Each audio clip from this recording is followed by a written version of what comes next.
জীবনের সবকিছুই আপেক্ষিক। কেউ ভাবছে আর কয়েকদিন মাত্র, ডিভোর্স পেপারে সাইন করলেই মুক্তি, আবার কেউ একটি সম্পর্ক গড়ে তোলার জন্য বছরের পর বছর অপেক্ষা করছে। কেউ তার সদ্যজাত শিশুটিকে ডাস্টবিনে ফেলে দিতে চাইছে মুক্তি হওয়ার জন্য, আবার কেউ একটি শিশুর জন্য সারা জীবন হাহাকার করছে। কেউ তার প্রিয়জনের থেকে পাওয়া সোনা হীরের চুড়ি পেয়েও সুখী নন, আবার কেউ তার প্রিয়জনের থেকে পাওয়া কাচের চুড়ি পেয়ে স্বর্গসুখ অনুভব করছে।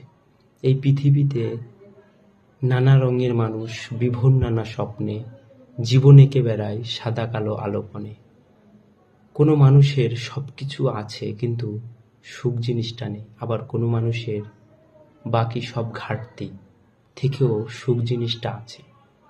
কোনো মানুষ দুবেলা খাওয়ার জন্য সারাদিন হাঁটে, আবার কোনো মানুষ খাবার হজম করার জন্য হাঁটে।